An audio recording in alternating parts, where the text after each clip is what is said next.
सबसे पहले तो तमाम बच्चों को मैं कहूंगा कि बच्चे इतने ज़्यादा अशिक्षित हो गए हैं, पढ़ लिख के भी इतने ज़्यादा अशिक्षित हो गए कि पटना के तमाम कोचिंग वाले पैसा लूटने पर आते हैं, बोलता कोई नहीं है। और जब मैं बोलता जब मैं हूं तो तरह तरह का ये कमेंट करते हैं जैसे लगता है कि हम इनका किए हुए हैं। अगर ऐसा ही करेंगे दोबारा कभी किसी तरह की गलती किए तो बोलना हम छोड़ देंगे और इनकी औकात नहीं कि इनके बारे में कोई बोल सके।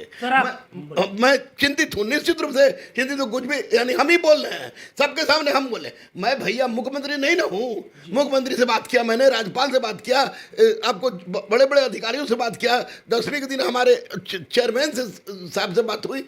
हर परिस्थिति में जो बात हुई तो बात हुआ कि दुर्गा पूजा के बाद रिजल्ट आएगा, इसमें कोई संदेह नहीं कि दुर्गा पूजा के बाद रिजल्ट आएगा। परीक्षा लेने में आयोग ने कोई गलती नहीं की है, लेकिन सबसे बड़ी बात जो उसमें उठी यह उठी सप्लीमेंट्री रिजल्ट का और एक पद एक व्यक्ति वाला।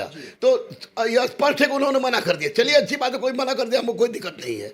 लेकिन मेरा सिर्फ और सिर्फ यही डिमांड है माननीय मुख्यमंत्री से, क्योंकि माननीय मुख्यमंत्री ही सबके दर्द को समझेंगे कि आप एक व्यक्ति 4 जगह रिजल्ट लेता है तो उसका एक जगह ज्वाइन कराइए और 3 जो सीट खाली रह जा रहा है उसको 4.0 के लिए नहीं, इसी में मतलब 3.0 में ही पूरा उसको कीजिए, पूरा उसको कीजिए, तब एक समस्या दूर होगी। दूसरी बात कि डीबी आप करा रहे हैं, डीबी करा रहे हैं आप परीक्षा के बाद, तो चलिए डीबी भी करा रहे हैं परीक्षा के बाद, तो इतना बात याद रखिएगा अध्यक्ष महोदय कि जिस तरह 1.0 2.0 में डीबी हुआ और बहुत सारे चोर पकड़े गए, तो अगर 3.0 के बाद भी जो डीबी हो रहा है उसमें चोर पकड़े गए तो निश्चित रूप से आपकी गलती होगी और आपको मुंह छुपाना पड़ सकता है वैसी परिस्थिति में। इसलिए सोच समझ के ऐसा काम कीजिए।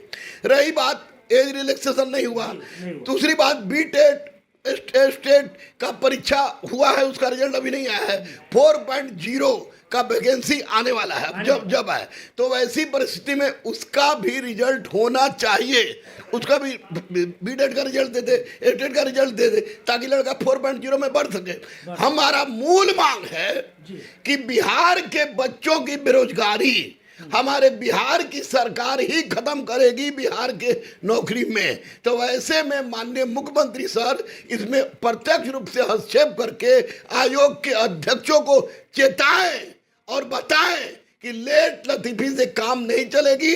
बिहार के बच्चे प्रताड़ित हो रहे हैं, उनके मन में संशय है, उनके मन के संशय को दूर करके आप सब काम कीजिए।